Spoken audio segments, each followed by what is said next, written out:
I'm Jasmine Moradi, and you're listening to the Queens of Tech podcast, a podcast series about raising the voice of workplace champions. 60 plus questions in around 30 to 40 minutes with women, women of color, non-binary, and transgender influencers about their journey into STEM, science, technology, engineering, and mathematics. I started the Queens of Tech podcast initiative in May 2022 because I would like to retain more women, women of color, non-binary, and transgenders in the tech industry.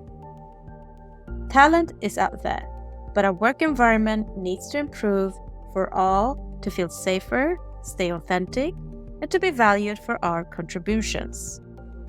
My vision is to raise the workplace ecosystem for all in tech by killing the imposter syndrome, stopping bad behavior, and increasing equity opportunities. Each podcast talk is built around 60 plus questions regarding upbringing, education, career path, DIB, and future advice. My mission is to bridge the gap between schools and workplaces by getting into the heart of my guest's personal life and career journey to inspire other girls, women, women of color, non-binary, and transgenders to unleash their full potential to reach top leadership roles in the tech industry. My goal is to raise the voices of tech champions around the world and together with companies, investors, and politicians, raise the challenges and opportunities around equity, inclusive, diversity, and belonging in our workplaces. Enough is enough. I would like to enforce companies to build a sustainable, inclusive culture to retain diverse talent so we keep the workforce power equity to continue building future diverse and inclusive products. Representation matters. Your voice matters. In this episode, I'm very excited to welcome my guest, Tech Queen Ellie King, co-founder of Equal IT, host of Equal Inspired Podcasts, and speaker and mentor. Hi, Ellie. Hi, it's so great to be here, and thank you again for having me. It's a real honor. Oh, it's an honor for me to have you and taking the time to be part of this initiative. And I'm so happy that you are joining all the way from my old hometown, London. I am indeed. How are you today? I'm doing good, thank you. It's been a great week. The sun is shining, so I'm feeling good and excited to dive into this with you. Beautiful. I'm also happy for all the Norwegians out there because it's the Norwegian National Day today and it's my husband's happiest day. Unfortunately, we can't be in Norway, but next year. Now, let us dive into your journey into STEM. Hope you're ready for the Queens of Tech 60 plus questions. Let's do it. Let's warm up with a few fun facts about you. How would you describe your personality in 3 hashtags? Empathetic, loyal, and resilient. How would you describe your life in 3 sentences or hashtags? Oh, interesting one. A wondrous roller coaster of self-discovery with a hell lot of fun, laughs, and tears along the way, but embracing the journey and feeling fulfilled. What kind of music stimulates and motivates you the most? So it really depends what kind of mood I'm in. I'd say if I want to get in the zone in work mode, I actually like to listen to Hans Zimmer Time on repeat. I find one song that I love and I tend to just really keep listening to it. But I also love piano music and house music as well. What is your personal motto? Be afraid, but do it anyway. What is your favorite book? If you was to ask me when I was growing up, it would probably be Harry Potter, the Twilight books. But I think if I was to say a favorite book now, it would be Talk Like Ted. Talk Like Ted was recommended by a friend to me, and this really changed the game for me completely. I read this before my first ever on-stage talk at the Nordic Women in Tech Awards back in 2022. And I feel like this book really gave me the courage to develop my talk in a way that resonated most with me. So it's my favorite book because I do feel that without it, I would have struggled so much with my confidence, and it gave me that push and that direction that I really needed. So anyone who's considering public speaking, I highly recommend Talk Like TED. And what is your favorite podcast? Well, I love your podcast. You always have so many inspiring guests and really enjoy the episodes. I would say I don't have a favorite podcast as such. I'm going through a phase at the moment where I'm into a certain topic or subject and I type that in and I try and find podcasts off the back of it. I will say as well that I do love the Equal Inspired podcast, but that's because I learned so much from interviewing so many of the inspiring individuals and get so much energy as well. Mac or PC? Mac all day. There's something interesting about you that most people don't know. A lot of people do know that I played football growing up for many, many years, and I played for the Arsenal Ladies Academy. However, what some people probably don't know is that I was featured in a football book that was demonstrating skills when I was a lot younger. What is your hidden talent? I absolutely love video editing and creative writing. And if you were going to write a book about your life, what would the title be? Strength within. Great start, Ellie. Now, let us dig deeper. Our childhood has an effect on our adulthood. Our early experiences shape our belief about ourselves, others, and the world. Now I want to discover your childhood. Where did you grow up? I was born in the United Kingdom.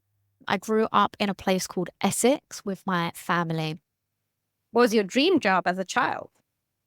This is an interesting one because it actually changed a little bit as I was growing up. I was going back and forth with the idea of either being, number one, a wrestler on the WWF, which is now WWE, or a footballer. Quite controversial, I know, not the norm, but that was the goal for me. What was your favorite subject in school? I really enjoyed English language, so lots around creative writing. What was your least favorite subject?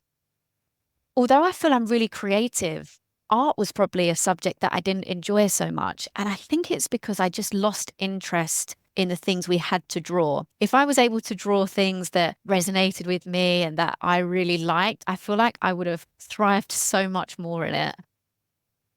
What is your earliest memory of technology and the arrival of the internet? Oh, this is taking me back, nostalgia vibes. So I remember the Windows 95, I think it was PC. And when I was younger, I used to be absolutely obsessed with playing a Disney Math Quest game, which was Aladdin themed. So much fun. And I also remember playing a Peter Pan game that I can never find what it was anymore. I'm trying to discover what that game was because I'd love to be able to see if I could play it again. Just again, nostalgia vibes. And when I would play on Paint, I think as well on the PC, drawing lots of different shapes and circles and then just filling those circles in with different colors. And which were the three first technology gadgets you owned yourself? Definitely a Game Boy Advance. I remember being obsessed with Spyro and my Harry Potter games. A Nokia 3410, I think it was. I used to love playing Snake. And also, I remember being able to change the phone case on this phone. And I had an Arsenal football team phone case. Full disclosure, I am an Arsenal fan. And I would say I didn't own this, but our family owned it, a PlayStation 1. And I would play PS1 with my dad a lot, Crash Bandicoot, Tomb Raider. And I remember in Tomb Raider, when the wolves come out, just being super, super scared. And ever since then, I have a bit of a fear for wolves. So I blame PS1 for that. And who was your female role model growing up and why? My nan was my role model and still is to this day, although I do miss her very deeply. A selfless, selfless woman, so resilient and so caring, and somebody that I would just absolutely aspire to be in every sense possible. Thank you for sharing and acknowledging her memory here. So based on what you said, how do you think where you grew up and the school you went to and the generation you come from influence your education and career choice? I feel like when I reflect back to my schooling days, the idea of a career in tech, it just never seemed possible to me. And I really try and remember and think hard about this around, did we celebrate Ada Lovelace? Did we celebrate Hedy Lamarr, Grace Hopper? And I really don't remember that whatsoever. I just remember the idea of tech and what it looked like to be that stereotypical cis white male in a dark room on a computer screen. And the only people we were celebrating was like Bill Gates and things like that. So I feel that because of that lack of representation and those lack of role models that I had, particularly within the STEM sphere, it just never felt like it could be a space for me. Now, of course, we know that it can be a space for anybody because there's so many layers to tech. It's not just one subject. But I definitely feel that lack of representation within my educational system influenced the path that I took. So now let's get into your path then. Before that, I'm going to read 2 quotes. First one, how does the universe expect me to choose a career path at 16? I can't even choose what I want for dinner. Second, Abraham Lincoln said, I quote, the best way to predict your future is to create it. So Ellie, where and what did you study at university? I had a plan of going to university and I was going to get a soccer scholarship in America. That was my goal. That was my dream. Life happens. So I actually didn't go to university. I did go to sixth form for a few months, but I then made the decision to leave because I felt like I was struggling a little bit with education and I wanted to be out there in the real world, let's say, and get life skills and start working. I've always been quite ambitious in that sense. So I didn't actually go to university in the end. Then who and what influenced you to get into the tech industry in the end? I got into the tech industry through technical recruiting. This is the background that I have and have had for 10 plus years. And initially, it was more the recruiting side that was interesting to me. I didn't know anything really about technology. And again, it wasn't celebrated so much, or I wasn't given those role models when I was younger to think it could be a space for me. I would say what influenced me to get into that chosen field, full disclosure, is probably my dad and my dad pushing me to go to that job interview because I was 17 at the time and I'd just come back from a long holiday and I was debating, what do I want to do with my life? Maybe I want to go abroad for a few months in the summer and just see where life takes me. And my dad said, come on, go to this interview. You never know what's going to happen. So had it not been for him, I wouldn't have gone to that interview. And who knows, I may not be where I am today. Kudos to daddy. Oh, yeah. You said you were in the tech industry around 10 years. So what professional roles have you had before that led you to start your own? I have been working in the technical recruiting space for over 10 years now. So that's always been my role. And then back in October 2021 is when I made the decision to become a co-founder with my incredible co-founder, Jonathan, and launch Equal IT. I've always known recruitment, I guess you could say. Prior to that was more roles like when I was younger, like a paper round and things like that, just trying to get those life skills. But I'd say in terms of full career, this is all I've known really for such a long time. So what does Equal IT do? We support companies globally to recruit inclusive teams. We really work to level the playing field and just give everybody a fair and equitable opportunity when it comes to finding new roles or going for an interview or sending their CV to somewhere. We also combine that with coaching on building equitable cultures, inclusive hiring processes, and community is truly enrooted in our DNA. It's so important to us because it's something that helped me in a really dark and difficult time when I felt I didn't belong quite a while ago in this space. So we also do a lot of workshops, talks, mentoring with the community. And of course, we have the Equal Inspired podcast and our Shining the Spotlight series as well. So empowering and so needed for so many companies out there. So you are the co-founder. What is your main responsibilities? In terms of my main responsibilities, I'd say that changes quite a lot. No day is the same in that sense. But myself and my co-founder, we really complement one another. So I take a lot of responsibility from a business lens of like the marketing, the branding, the creative side. And Jonathan is a lot around the operational, the financial, the kind of accounting, invoicing. So we really complement one another here. And I thoroughly enjoy doing the branding, the marketing side of things. But of course, a big chunk of what we do as well is supporting companies with their recruiting and hiring. So that's having conversations every day in, day out, really empowering great conversations with engineers, learning more about their why, what motivates them, what drives them, and then seeing if we can connect the dots to the requirements that are the businesses that we support have, and then pairing that together. So, what does a typical workday or work week look like for you?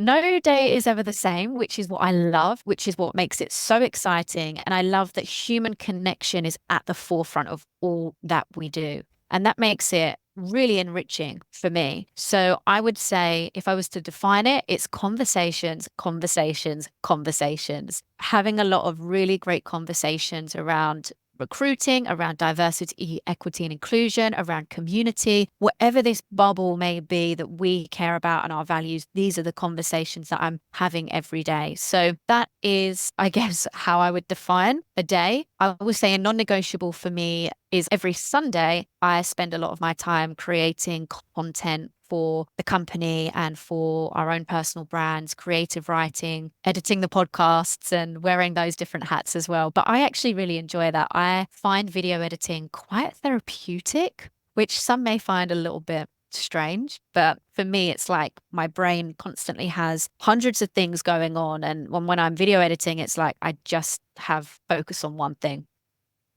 I love the quote, choose a job you love and you will never have to work a day in your life. So, Ellie, based on what you said, what do you love about your role beyond conversating?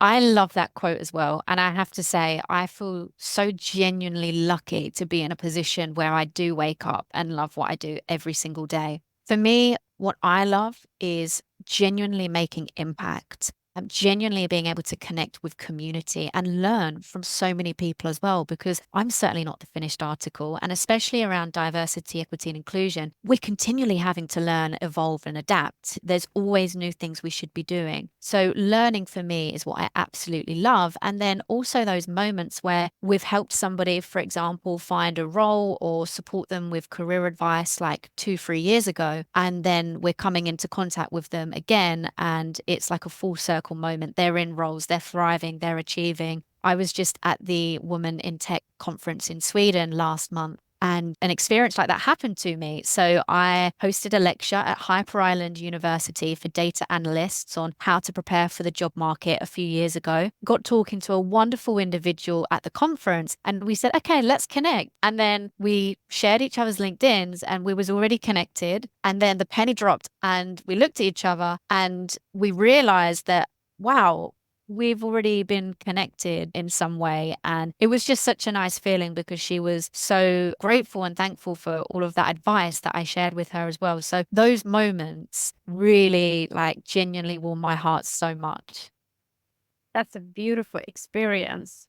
An extra that, what is the best experience you've had so far? Other ones? Any other example? There's a lot of pinch me moments within what we do. And I know that sounds a little bit cliche, but every time we're able to connect with a new community and have an opportunity to do something with them is just an incredible experience. For example, the Nordic Women in Tech Awards, being able to present on stage for the first time, then also being able to be a local judge for them and present an award on stage. These experiences are so enriching, and we feel incredibly grateful and lucky to be able to collaborate with so many important initiatives. But also as well, the best experiences are when we are building inclusive teams that are, most importantly, remaining inclusive teams, because that's the key thing here. Retention is everything when it comes into that realm of diversity, equity, and inclusion. So supporting companies, making sure retention is at an all-time low is a great experience for us too. And running after your dreams and getting all these experiences, there are always challenges on the way. So what is the biggest challenge you've encountered so far, and how did you tackle it?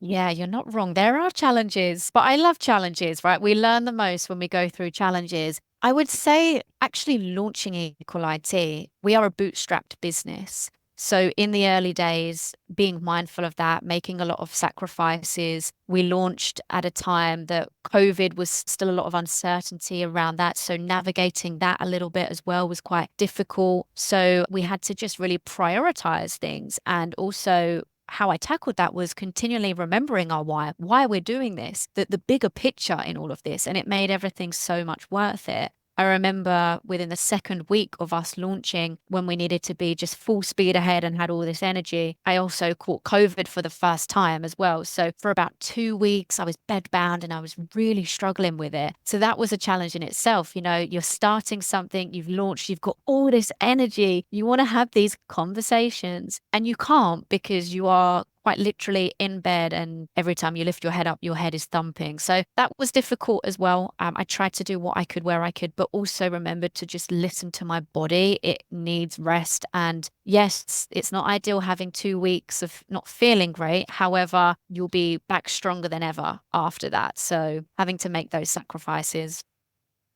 And what do you wish everybody understood about your role? That we are here to make genuine impact on people's career paths. We are here to add value and really have meaningful partnerships. And what is the one common myth about your professional field that you want to disapprove? Unfortunately, there are people out there who have quite bad experiences with recruiters. And I hear these stories a lot. I speak to people constantly about them. To be honest, I've even had bad experiences myself, right? And it's tarnishing every recruiter with the same brush is what I would like to kind of dispel. We are not all the same. And there are some of us out there that really are inclusive in all that we do, are empathetic, genuinely care, treat you as a human, not just looking at you as some kind of number. We have your best interest at heart. We exist, we are here, and we are equal IT. And now, when you are a part of the tech industry, what do you love the most about working in the tech industry? I love the evolution, the innovation, the products that are being built to make a genuine impact on society. For example, supporting radiation therapy, bettering cancer treatment, all of these topics around mental health, using technology for good to try and improve the lives of others. That's something that I love to see. An Oprah Winfrey said, I quote, "Think like a queen. Queen is not afraid to fail. Failure is not a stepping stone to greatness." So, Ellie, what has by far been your biggest achievement in your career? Honestly, becoming a co-founder of Equal IT, because the Ellie 7 years ago, she would never have believed you if you were to tell her she was going to be a co-founder. In a real dark place, feeling like I didn't belong, overthinking, doubting my abilities, nervous to present ideas in a room. And at that time, I was ready to leave doing something that I loved because I felt like I didn't belong. But thankfully, I had community that helped me through. And I was very privileged to experience the power of allyship. And that ally is my co founder still today, Jonathan. So incredibly proud to work towards our mission every single day, to have hired our first employee, Finlay, who is incredible, and to see them achieve, learn, hit their promotions as well. And also a really proud moment was being featured in Suzanne Tedrick and Bettina Ceccarelli's book, Innovating for Diversity, being interviewed for that and having Equal IT featured in that. What's the biggest factor that has helped you become successful? What are your success habits that make this happen? I truly believe resilience is a huge thing. So there's been a lot of instances just in my personal life that I've had to go through that when I was going through it, super painful, really tough, really difficult, experiencing the loss of loved ones at a young age. But when I look back now, I am kind of grateful that I went through those moments of adversity because it helped to shape me be the person that I am today. And I feel that those are real contributing factors to the success that I have. It's that resilience, that tenacity to want to keep on going. And also curiosity, never being the finished article. There's always room for growth. There's always room for adapting and learning. So I'd say that's the biggest factor to help me become successful and being very aligned with my why. And when there are those moments of self-doubt, those moments of really struggling because they come, it's inevitable, it's life, right? No life is just plain sailing. Remembering the why. And as you said, everybody, we are running for success. We are successful, but we want more. How do you end up measuring your own performance at work of finding that balance between doubting and success? I measure the performance at work actually around the quality of conversations that I'm having every day. So when I have these conversations, I reflect, what have I learned from somebody or have I helped somebody? What advice can we take from this? And every day, if I have that feeling that this has happened, then I feel like I'm doing my job and we're on the right track. We're learning, we're growing, we're helping, and we're adding value. So I don't really believe in KPIs so much anymore. I come from an environment when I first started my career that was very KPI heavy and KPI driven. And I felt that that sometimes led to performing in an inauthentic way because you want to hit these numbers and these targets. So for me, it's reflecting and analyzing on the value from conversations and how we're helping and supporting others. And we are also great at writing on LinkedIn all the KPIs we've hit and the successes we have, and so on and so on. But with success comes also failures. What is your biggest failure in your career, and what did you learn from it? You're right. That's so true. I really believe that failure is an opportunity for growth constantly. So, although many years ago I maybe feared failure, I welcome failure now within reason. Of course, it depends how intense the repercussions are, but I do know and recognize that I'm going to learn from it regardless. So for me, mistakes that I have made in my early career, just making assumptions, not asking the right questions, not being in the details. For example, when it comes to folks wanting offers from companies, maybe not having pressed enough on, okay, what exactly do you need to be happy and to want to accept? So that's something that had been a mistake for me, but learning from that, growing, now really being in the details and asking the questions, never assuming. Assumptions are dangerous in every sense, particularly around DE&I. So just learning from those small little mistakes, I would say, has helped me get to where I am. What would you say is inspiring and motivate you the most in your role and career right now? Genuinely being able to contribute to building really incredible technology teams in the tech ecosystem. So changing lives, genuinely. I know that sounds again really cheesy, but being able to even relocate folks who are in places where they are struggling and just living is really difficult, being able to take them out of that and put them into a new area, country, in a role where they're thriving, where they're getting what they deserve and they're able to learn and to grow. That is what's really inspiring and motivating. And then, of course, in turn with that, it's the long-term partnerships that we're establishing with these companies, with communities. It's all of the new initiatives that we're seeing from communities as well. And it's just being able to celebrate role models continually. And it's absolutely not cheesy. Looking at the work environment right now, there are many people struggling, many people doubting themselves, many people having difficulties with finding jobs. So be able to give that supporting hand and bridging companies with talents is super important right now. So thank you for that. Let us now jump into the influence of mentors, role models, champions, and sponsors. Role models can consciously or subconsciously be a powerful force in our life. In addition, champions can stand up and advocate for us and open up the world of possibilities. Sponsors match emerging talent with leaders and influential employees who can help us move ahead in our careers. Ellie, do you have a mentor, champion, or a sponsor today?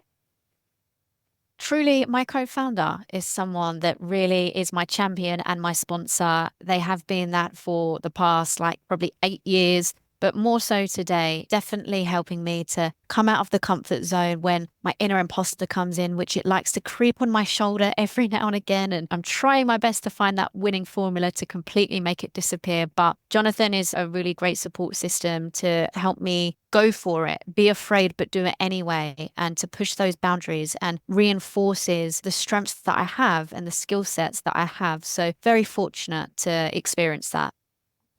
And history shows that it's been more common for men having mentors, champions, and sponsor in business than women. So how important do you think is to have a mentor, champion, and sponsor during one's career? So important. It's a great opportunity for you to soundboard your ideas, soundboard your thoughts, have guidance, continue to be motivated, and you can have multiple mentors and champions, right, throughout your career. You don't just need to have one and stick with them. I really encourage everybody to maybe reflect on the areas that they want to grow in and to seek folks who specialize in those certain areas or who you feel their strengths thrive in those areas and reach out to them, because you're going to continually learn, grow, and evolve. And that's what's really important here. You don't need to do it alone. You don't have to have all of the answers. And actually, there's a lot of people out there that are so willing to help. And I feel that sometimes we hold ourselves back. We build up this narrative in our heads that nobody's going to want to help me. I'm a nobody. And that's not the case, because you have to remember that it's a two-way street. When somebody is supporting you, mentoring you, they're also learning. They're also growing and evolving as well. I love this quote from Eleanor Roosevelt. Learn from the mistakes of others. You can't live long enough to make them all yourself. Amazing quote. Adina Friedman, President and CEO of NASDAQ, said, I quote, empowering those around you to be heard and valued makes a difference between a leader who simply instructs and one who inspires. And Shirley Sandberg, ex-COO of Facebook, said, I quote, leadership is about making others better as a result of your presence and making sure that the impact lasts in your absence. So, Ellie, what does leadership mean to you?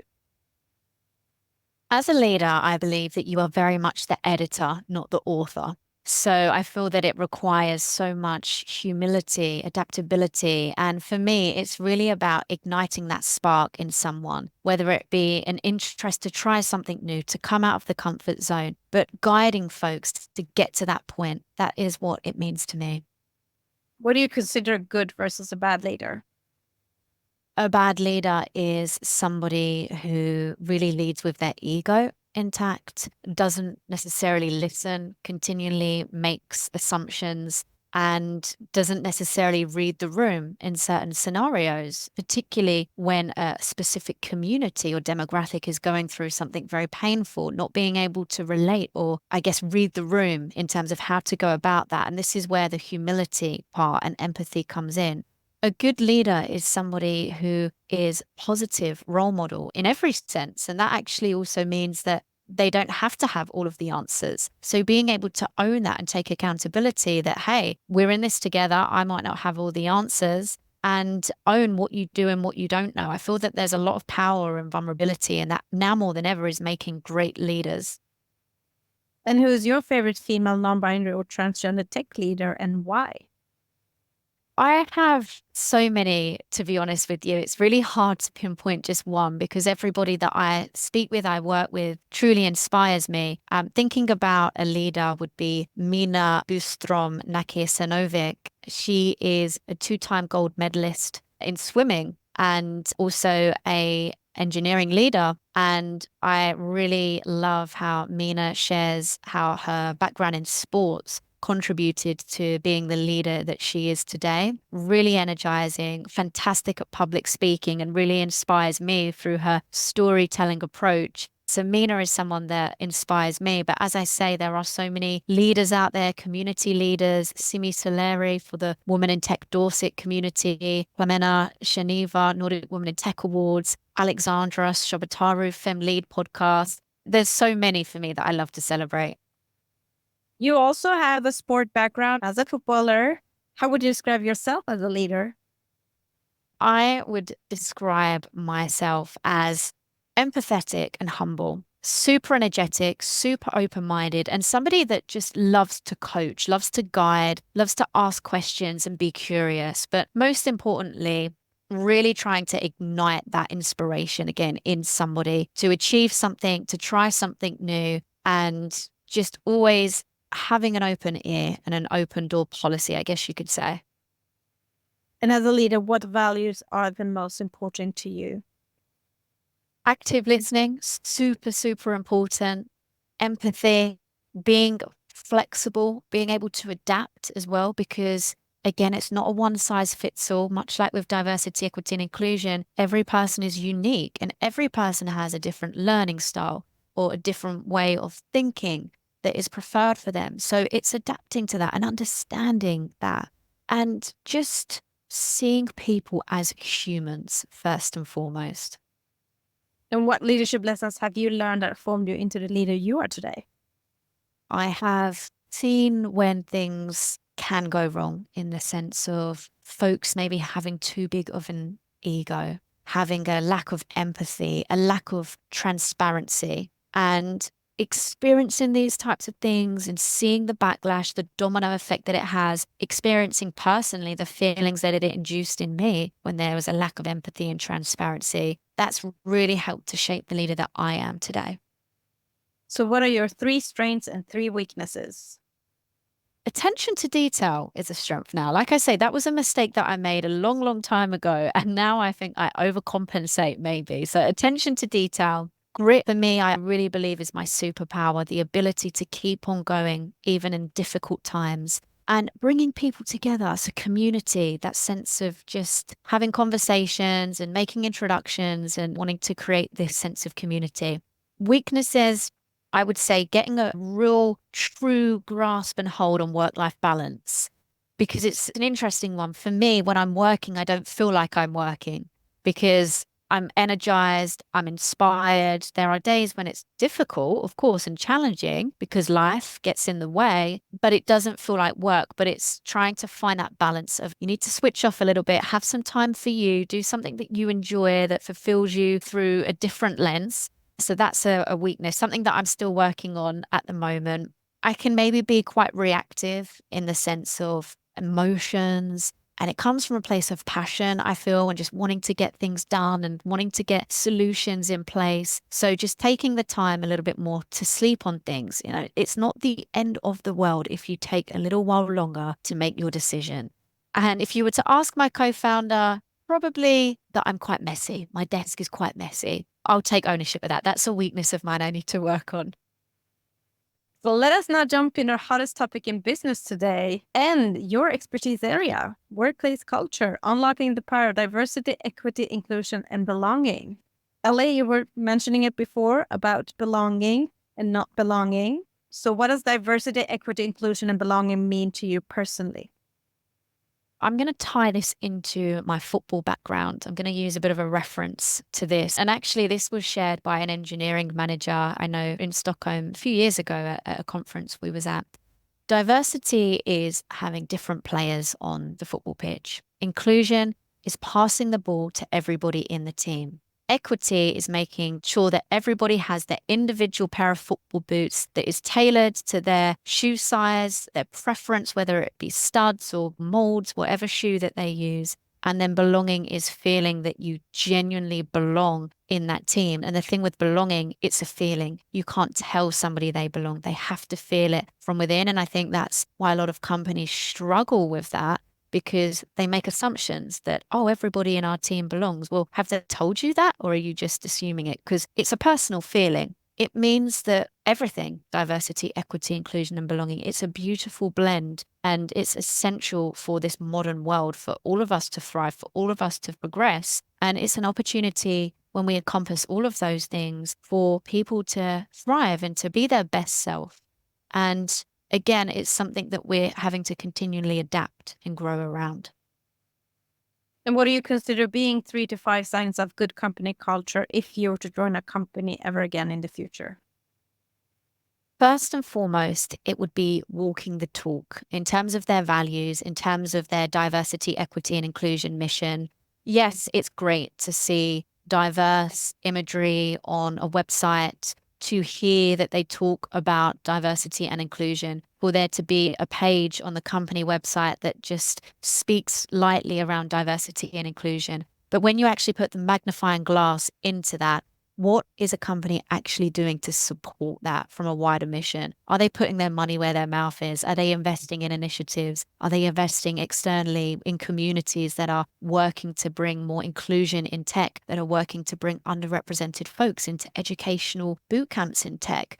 That is something that is absolutely key. A sign of a good culture is that they're walking the talk, that they can give you a track record, tangibles, and they can story tell with that. They're not just using it as a marketing spiel because it looks all shiny and great and everybody's talking about this buzzword. And it's key for a business because if you join a company on the premise that they're inclusive, that you feel you're going to belong, and you uncover that it's really none of that, you're not going to want to stay there. And reputation is everything. Reputation takes years to build and seconds to be lost. And the tech community can be quite a small place at times. Word can get around and you don't want to be tarnished with that brush. Also, representation. How are people represented already in the business? Is there a good blend of diversity when it comes to leaders? Or if there is not, how are they, again, contributing to making a change? Do they have leadership initiatives that they're working on for specifically women, non-binary, transgender, whatever space you are from? So that's one thing for me. Trust and flexibility, absolutely huge. Can you be trusted in this business? Is there flexibility around if you need to take some time off to take your sister to their GCSE exams, like myself at the moment? Can you do that? Or are you going to be judged? Are you going to be told you can't put your family first in some instances? Is there that lack of empathy? And also a company that really owns their failures, that is not afraid to speak about those. And again, view failure as an opportunity to grow. And as a woman, what has been the most significant political or cultural barriers in your career, and how have you overcome these challenges?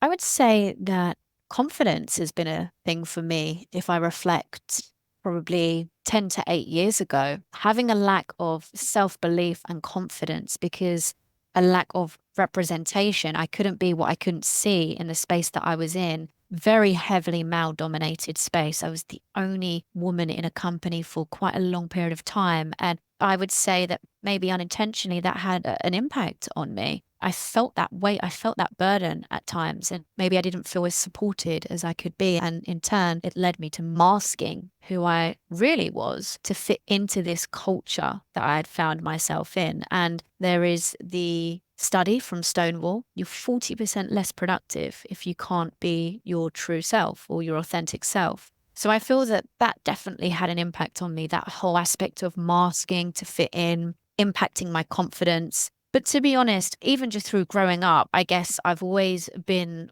on the tail end of gender stereotypes specifically, because playing football for so many years when I was younger, it is not the sport that it is today. It's booming now. People can have really thriving careers in this space. And when I was younger, that was not the case whatsoever. And it was heavily male dominated. And I was often taunted, for being a girl and playing football, wanting to play with the boys on the school playground.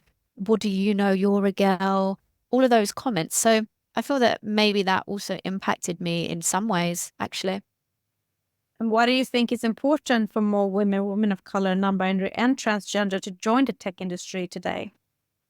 Because there is absolutely a place for you in the tech industry, first and foremost. We need diverse perspectives. We need your perspectives. We are crying out for them, because if we don't bring in these diverse perspectives, products are going to fall behind. Companies are going to fall behind in terms of the inclusivity of the products we create, the accessibility. We're going to be jumping in our DeLorean, going back in time, back to the future style, and instead of moving forwards. It's going to be really detrimental for us if we don't continue to enhance the diverse perspectives. You're absolutely capable to achieve great things in this space, to contribute to innovation and to be creative.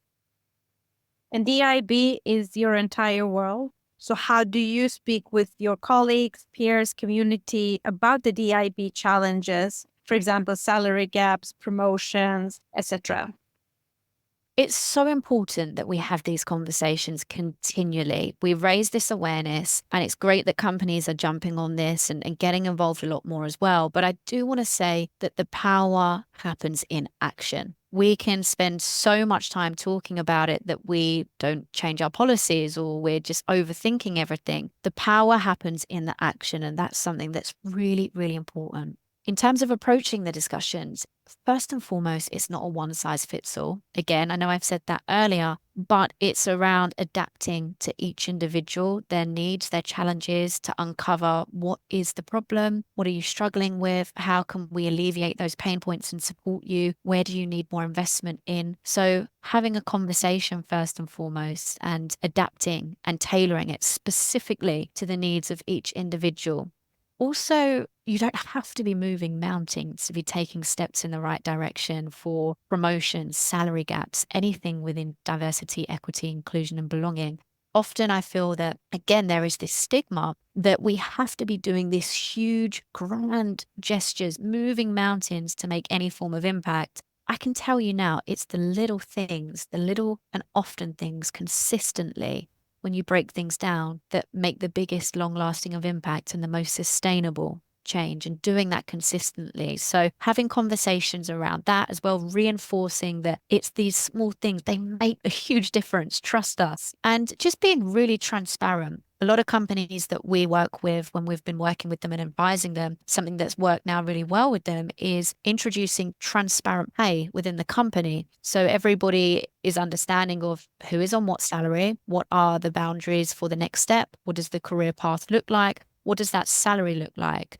And I really encourage companies to try and embrace that more as well. There's lots of great forums, communities, data points that are online as well that you can use to shape your conversations around this.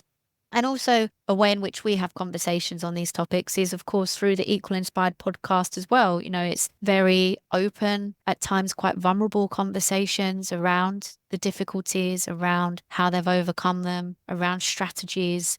So really important to continue talking about this, but most importantly, taking that action. As you're saying, all of these are barriers that women of color, non-binary, and transgenders face from reaching high position in the tech industry or receiving funding. How do you think yourself have been affected by this? And what is your advice how to best unblock these roadblocks?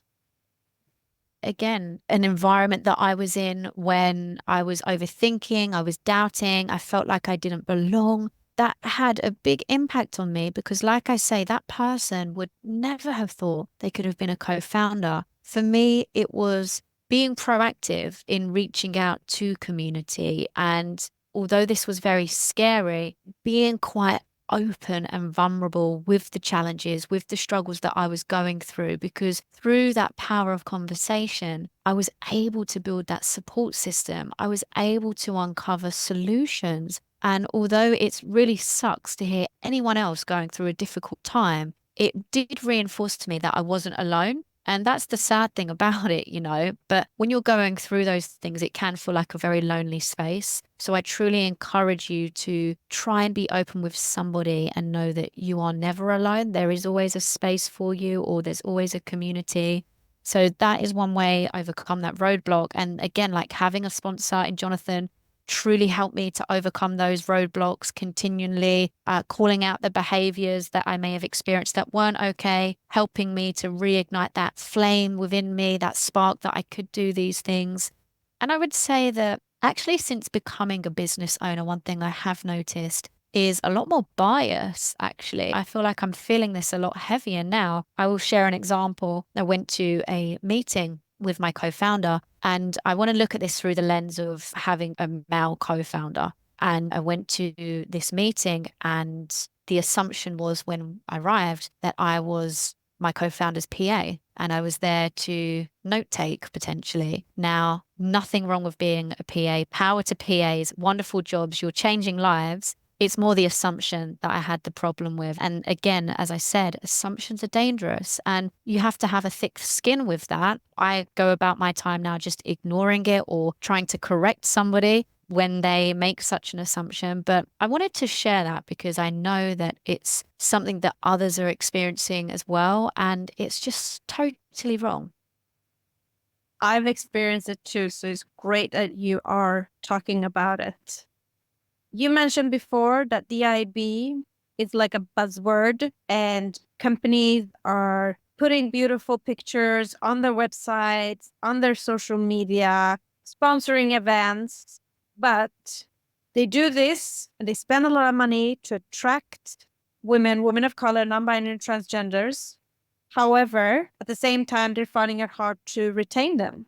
Article shows that women are leaving the tech industry. So what is your best advice on strategies where companies can work to build a stronger corporate culture that engages DIB?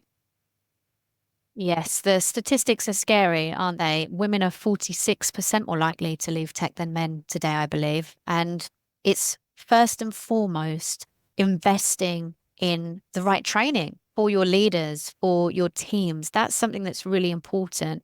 Unconscious bias training is okay. It's a little bit outdated now. Where companies go wrong, I feel, is they deliver a session or a workshop on this and then they think they've done the job and that they've ticked the box. We have to go beyond this. We have to be providing training on inclusive leadership, on building psychological safety, on mental health. Let's talk about mental health training, how to avoid and recognize burnout within your team. These kind of trainings are so much more powerful and impactful, I would say, particularly as well around inclusive hiring.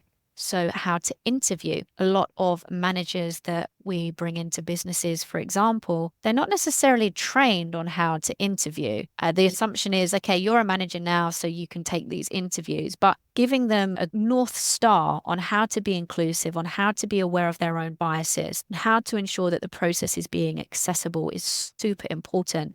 Looking through the lens of a company building, for example, how can you enable a better sense of inclusion and belonging? Well, are you focusing on the needs of your employees? Or again, are you making assumptions? For example, can people really be their whole selves in this organization? Do you have pump rooms? Do you have prayer rooms? Do you have calming rooms? Are you offering opportunities for childcare? Do you have all gender restrooms in your business? These types of things are just as important as well. And again, I know I mentioned this before, but something that can really help is advocating pay transparency across the board and career roadmaps, setting folks those strategies, bringing them into the mission, ensuring that they are aligned and on board with that and they know exactly what they need to do to get to that next point.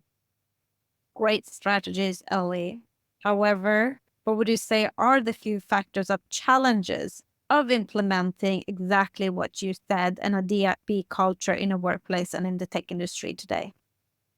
Definitely the understanding that this takes time. We're in a world and a space at the moment where companies want a quick fix, I would say, or they want to see financial gain instantly, especially with the economical climate, how that is at the moment. A lot of companies are in this space where they're essentially fighting for survival. And unfortunately, what I'm seeing happening is that DEIB is slowly falling down the priority list when it comes to them just trying to survive. And it's frustrating because if you keep that the priority, you're going to come out top trumps to your competitors in the long run. So the struggle is that this takes time. People want this to be a quick fix. They want it to happen instantly. And with that leads a lack of engagement and maybe people giving up on this because they're not seeing those wins happening straight away. So patience is everything in this game. And again, consistency. Also, the challenge can be around bringing everybody onto the journey. Sometimes what I've seen is, particularly with ERGs internally, it can create this us versus them mentality in terms of specific genders. Well, how comes there is a woman in tech ERG in our company and there's not a man in tech? We hear that comment so often, right? So it's bringing everybody into this journey by linking diversity, equity, and inclusion goals to common team or organizational goals and being able to openly discuss with everybody how getting more unique perspectives will improve them as an individual personally, how they are going to learn from folks who come from these diverse backgrounds as well.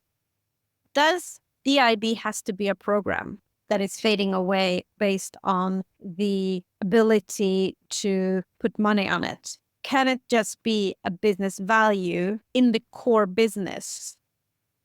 I feel that it's something that we should strive for regardless. Like thinking about the money side of things and the investment side of things, we should be doing this because we know that just in the long run, the products that we develop are going to be so much more efficient. We've heard all of those horror stories around products on the facial recognition, on how they fouled people because of the biases that were implemented in them. So it definitely goes beyond the financial side of things, I would say. Yeah, I mean, the products, the tech companies should mirror the society. We were talking about leadership, but why and how do you think companies would benefit from not just having women of color, non-binary, and transgender leaders? Because sometimes those leaders are under board members, under management, but actually having higher gender representation at C-suite level and boardrooms with actual voices. Well, again, it just comes down really to those diverse perspectives are going to contribute in so many ways to an organization in terms of benefiting them. I would say, whilst it's really important to strive and to achieve for that and to have that goal, a mandate or a quota could maybe be doing more harm than good in some instances. Now, this isn't for every organization that's out there, of course, but what I have come to find is when there is a mandate in place, sometimes it's easy to fall into that trap of this becoming a bit of a tick box exercise. You know, that they're making a decision to hire somebody just to hit that mandate, as opposed, and what that does in turn is it kind of undermines the credibility of the selected individual that they've hired. Because if they are being told, oh, yes, well, we have the mandate, we really want to up more women, for example, at our C level, we want to give you the job, then it leads us to question, is this genuine, or are they just, like I say, using this to tick a box? So I'd say it all starts with the recruitment process. Are you making it accessible and inclusive from the get-go? Are you introducing yourself with pronouns in an interview? Are you, for example, reimbursing folks who may be interviewing for these C-level boardroom type positions? Are you reimbursing them for potentially child or adult care, whatever that may be, should they need that? Are you making it accessible for them to have the opportunity to interview and to be a part of this in an authentic way? And we need these perspectives. Like I say, it enhances every aspect of a business and the wider world.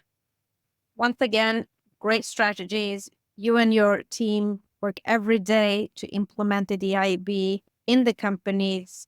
However, what would you say is the biggest reason behind that we still don't have more women of color, non-binary, and transgender leaders in the tech leadership roles and as startup founders still today?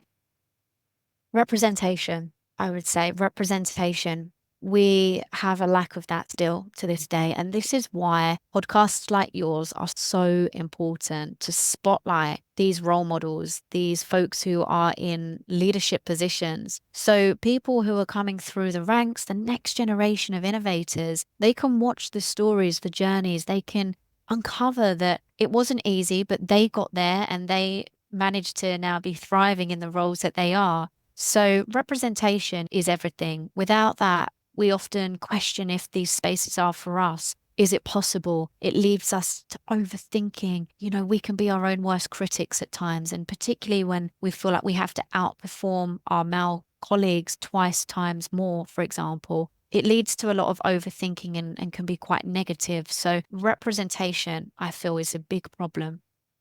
And what is the reason behind that? There's been a lack of representation so far. Again, lack of spotlighting, I would say, lack of stories, lack of celebrating these things a lot more. We often hear in the press about the funding that cis white males have received for their new startup ideas, and we don't necessarily hear the success stories of women enough, because there are companies out there that are getting funding and they are female led, but we don't hear about it enough as well. So I really believe that we need to be celebrating that a lot more. And I think that sometimes, just as individuals, as women, I'm generalizing for a moment, but we can get labeled with certain brushes, I guess you could say. So if we are leaders and we are on LinkedIn, for example, and we are sharing great wins, great successes that we've had, we may be labeled with a specific, I guess, word that is negative connotations. Whereas if the guy was doing that, they'd be like, oh, they're proactive, they're celebrating their wins. So I feel like there's a lot of that we still have to try and navigate as well, which is really difficult. And that then again leads to these wonderful leaders who are role models, maybe not speaking enough about what they're doing, what they're achieving, how they're winning, which would in turn ignite inspiration in others and enhance representation because sometimes of the backlash that we can receive and the judgment as well. And you mentioned funding, and there is a challenge of allocating the funding, and it's a concerning trend. And the data reveals that low funding rates for startups led by women is around 1 to 2%. That is like directed towards women in the tech industry. And they say that Black and Latino women in particular receive less than 1%. What factors do you believe contribute to this imbalance, and what strategies can be activated to increase funding for women-led startups? It's a really shocking statistic and one that I hope just changes quickly, very quickly. In terms of strategies, I would say I want to see more corporates, more companies supporting initiatives that are working towards building more fairer opportunities for funding for women and every community, you know. So, for example, Even Founders is a wonderful initiative and they are fixing the funding gap. In order to do that, they've understood through their research that they need to fix the founding gap. So Even Founders have built a startup school, and this is for a woman who may have an idea but don't know where to start. They help people go from the idea to MVP within 6 weeks. So this is a really great initiative that is trying to help enhance more entrepreneurs through that diverse lens. And I feel that companies should be investing a lot more into this and supporting these kind of initiatives. Another one is Diverse Executive Boards, and they work to decrease the threshold for women into boards. They have a 1-year program that will empower you to start your career in the board. You learn so many different layers to make you a well-rounded individual. And again, that's to break the stigma, to enhance the amount of women that feel like it can be for them. Because I feel that a big thing around this is confidence. You know, we need to be boosting the self-confidence in individuals. We need to be encouraging folks to be ambitious without fearing this societal backlash. So it's all around empowerment, celebrating individual strengths, encouraging them. You know, if you are a guy and you see somebody and you see so much strength in them, you feel they could be great on a board,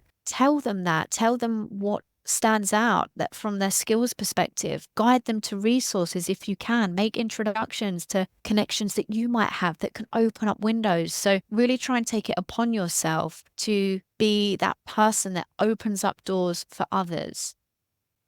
How much do you think the tech industry has changed regarding the IB since you joined? It's been 10 years now.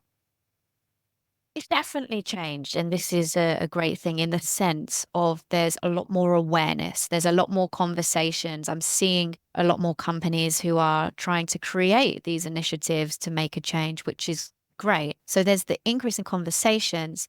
Again, is there an increase in the action?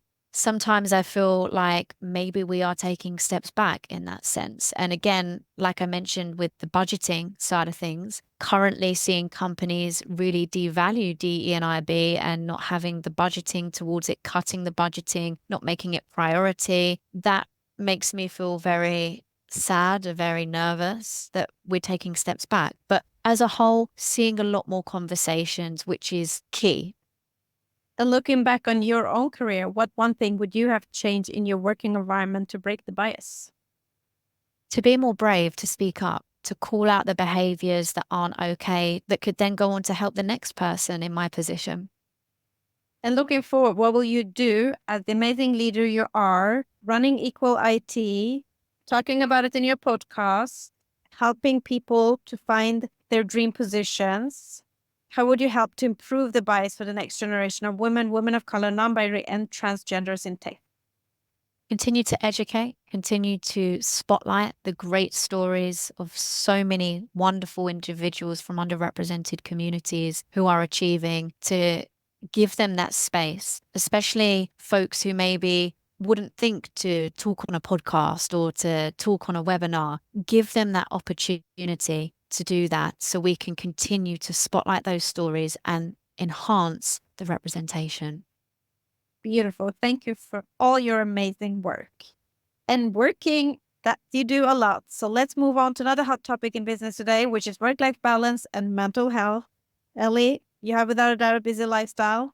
You told me, you like me, your work is not work. And also you work some days. How do you take care of yourself to maintain good mental health? Regular exercise has helped me really transform my mind for sure.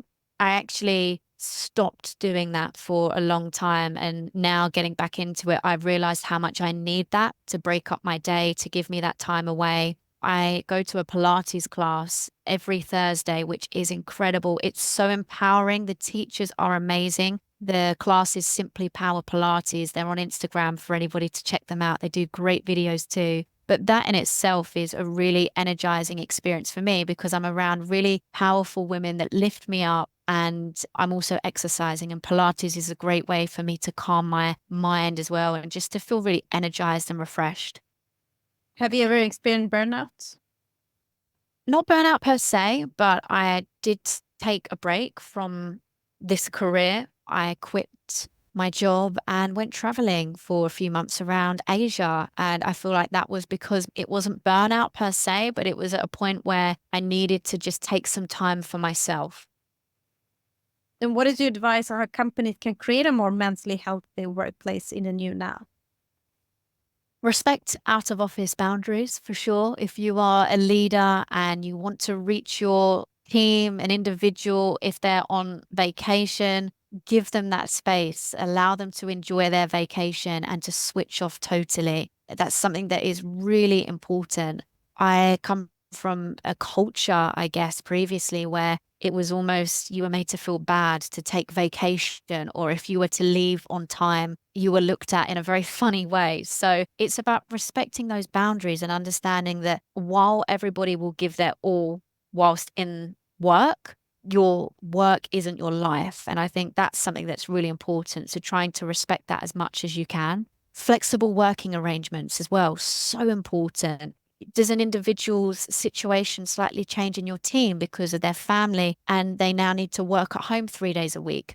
Can you accommodate that or try and do everything you can to accommodate that? Because you're going to lose your employees. Be flexible, adapt.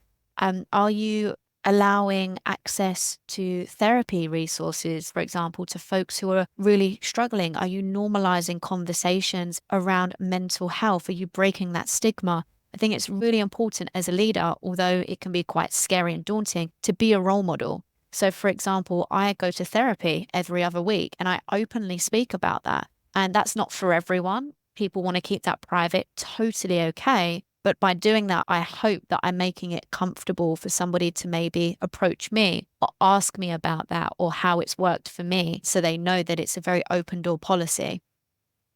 What motivates you every day to get out of bed, Ellie? Genuinely, it's making the people that I have lost proud every single day. And that really keeps me going. It really gets me through. Contributing to a bigger mission and a bigger cause. Equal IT's why is really genuinely what gets me out of bed. And as I say, making those people that I lost proud. And they're proud to have family member like yourself. Oh, thank you. Now, let us wrap up with a few words of wisdom and a piece of advice for our listeners. What would you say is the best piece of advice you've been given that has helped you during setbacks in your role and career? Celebrate the beauty of each moment. Every step you take, no matter how small, is progress. And then what is the worst advice you ever been given and how did you tackle that? Wow, okay. There was a lot of judgments when it come to me wanting to start a business. Don't start a business. You don't know what you're doing. This is going to end terribly. Are you even experienced enough in this space?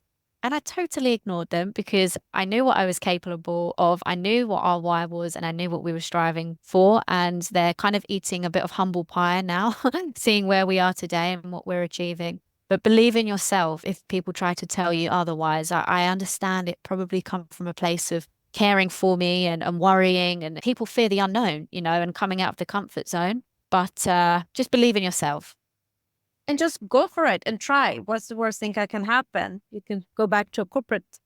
Exactly that. Be afraid, but do it anyway. like children, we can do the same thing when we grow up, but there's something about the grown-ups that really stops us or makes us believe that we can't do it. And you are super intelligent in your area. Is there something you wish you would have known or a skill you wish you had when starting out in the tech industry? I would just say more confidence to, back when I first started, embrace public speaking more and interviewing people and creating more content. So having that confidence to do that back then. And with the experience and knowledge you have today, if you had the ability to go back in time to when you were just at the beginning of your career, what advice would you give to your younger self? Trust yourself more.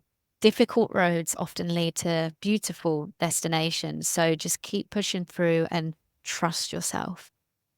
And what advice would you give to young girls, women, women of color, non-binary, and transgenders who want and trying to break into STEM fields today, especially wanted to become next generation leaders? The best way to predict your future is to create it. So move forward with intention, find your role models, have conversations. Don't shy away from that. This is a place and time to explore, to be curious. And as I say, there is a place for you in this space. So last but not least, Ellie, what is next for you in your role and career in tech? What are your career aspirations?